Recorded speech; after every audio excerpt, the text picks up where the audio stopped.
Hey, welcome to my review for Pokemon Journeys, episode 56, Elite Four Wikstrom, the Castle of Chivalry. Alright, so we start at the lab. Ash and Go are just fighting each other with leaks, which is pretty cute. But we go to Farfetch'd training by itself, because of course it is. But then Renji and Sakuragi come out with exciting news. Wikstrom of the Kalos Elite Four is holding training sessions, and that's when Go's Cypher shows up, eager and excited to join them. The boys get to Kalos and meet Wikstrom, and right off the bat, I just want to say that he's the best part of this episode, easily. He's intense, but he's passionate. Actually, now I put it like that, kind of reminds me of Kiawe. He really cares about Chivalry, and when he sees their attitudes toward participating, he tears up. He's great. Anyway, the boys' first task is a 10-lap run, and the Probo Pass tries to impede their progress.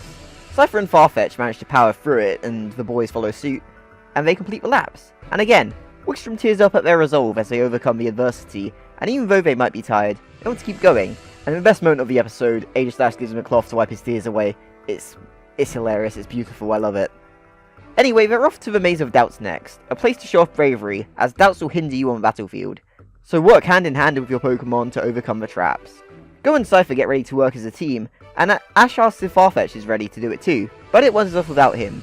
On a crossroad, the boys and their Pokemon are separated, and a Scavalier attacks Go, and Cypher manages to fend it off. Wikstrom monitors Ash's progress as Farfetch'd is off on its own, and smashes a wall at a dead end. Wikstrom sees potential with Farfetch'd, but as it is, it can't achieve its true talent, since it's a lone warrior. Farfetch'd falls into a pit and Ash tries to save it, but it drops its leak down there, so Ash quickly throws Farfetch'd back up top and he jumps down after the leak. Back up top, Ash gives the leak back. He shows that he understands that the leak is important to Farfetch'd, and maybe, just maybe, there's a sign of change according to Wikstrom. Both the boys reach the end of the maze. Wikstrom draws two swords off a wall and takes them to the location of the first task. They have to get a key from a cleft key to unlock a door. Their opponents are Wikstrom and Aegislash, and of course, Aegislash can deal with their Pokemon quite easily. So, Go has a plan to take the key while the Pokemon battle, but Wikstrom is fighting too. They have replica swords for training purposes, so they can hit each other. They ain't getting anywhere, so Ash and Farfetch'd take care of stalling Wikstrom while Go and Cypher get the key. Farfetch'd keeps on approaching Aegislash like it did with Gallade, which doesn't work.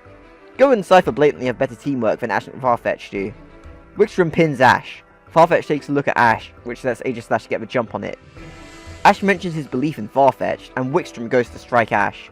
Farfetch'd takes a hit from Aegislash and blocks Wikstrom's blade from hitting Ash. Aegislash moves in for another attack.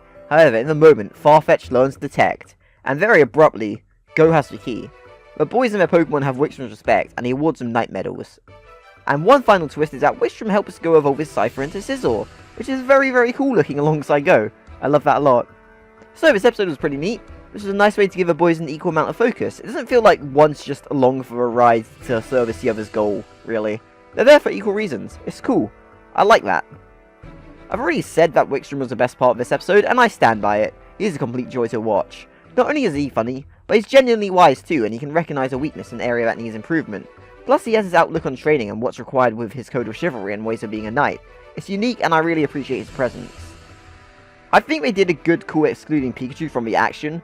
I mean, let's be real, if Greninja almost beat Diantha, Wikstrom would not be able to stand up to Pikachu, and that would have removed the tension of Ash and Go standing up to an Elite Four member together. Seeing Cypher again was great. I've always liked it, and it's been shown to have a burning fighting spirit, and it's got a pretty cool personality too, so I'm happy to see it get some focus finally after all this while. With all the new additions to the lab, we haven't really seen it in a bit, but when we do, it's usually training, so I really enjoyed it being back. Its evolution to Scizor is very well earned, and I hope it becomes more of a mainstay for Go. Honestly, overall, I'd say this is my third favourite Elite Four episode in the series. The Drake episode from AG and the Flint episode from DP, they're just super elite. They're a huge thing to overcome, but this is an all-around great episode that's just about worthy to stay up there with them. It's a damn good training episode, bringing light to an essentially unused character in the series since, you know, Wikstrom was just a movie cameo before.